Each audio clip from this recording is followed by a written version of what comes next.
जय परशुराम। इस सृष्टि में परमात्मा ने अनेक प्रकार के जीवों की रचना की है। सभी में ज्ञान है, किसी में भी ज्ञान का अभाव नहीं है।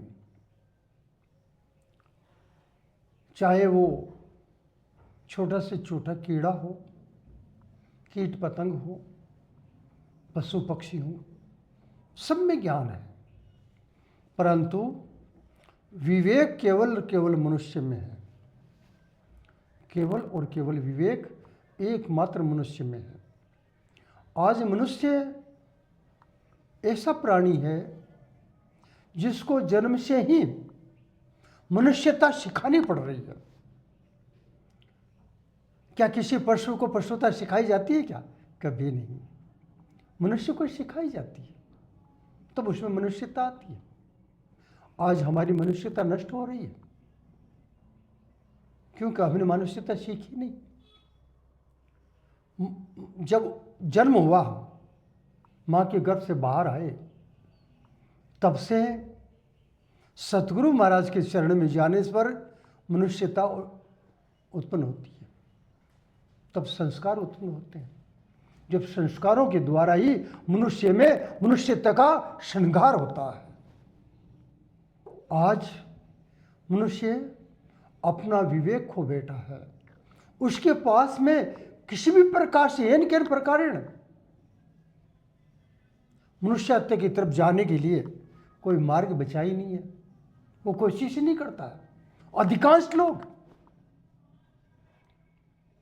केवल और केवल विलासिताओं की तरफ, धन की तरफ दौड़ लगा रहे हैं। हमारे परिवार बहुत छोटे हो गए, हमारे मन भी छोटे हो गए, हमारे रिश्ते भी छोटे हो गए। पर इसके साथ साथ में हमारे अपने कृत्यों के द्वारा हम जो है मानवता को छोटी करते हुए हम अपने सनातन धर्म को भी छोटा करने जा रहे हैं। आप भूल रहे हैं, पूरा विश्व सनातन के ऊपर में देख रहा है।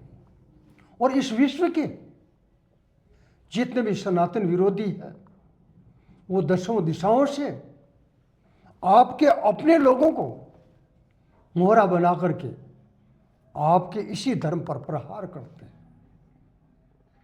देखो तो सही, हमारे परिवार की बेटियों की कीमत भी लगाई हुई है। आपको पता हो नहीं हो, आप अपने बच्चों का जन्मदिन भूल जाएंगे। मगर जो सनातन विरोधी हैं, उनके पास में आपके बच्चों का जन्मदिन भी लिखा है।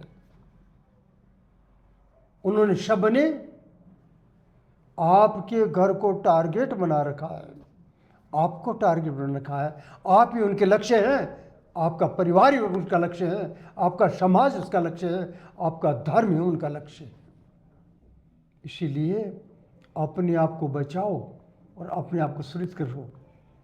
हम विश्व के इस परिलक्ष्य को, विश्व के दुष्ट लोगों के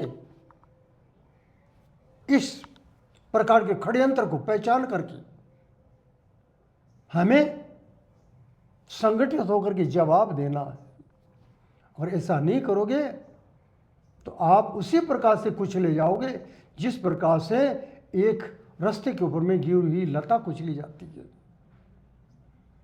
लता जो वृक्ष के चारों तरफ लपटती हुई ऊपर चढ़ती है तो बहुत सुंदर लगती है, मगर वही आम रास्ते पे आ जाती है तो कुचली जाती है। इसी प्रकार से आप जब सनातन रूपी धर्म के वृक्ष के ऊपर में लपेटे हुए चलोगे तो आप शोभायमान होगे, अन्यथा आप भी कुचले जाओगे। अपने आप को संभालो। जय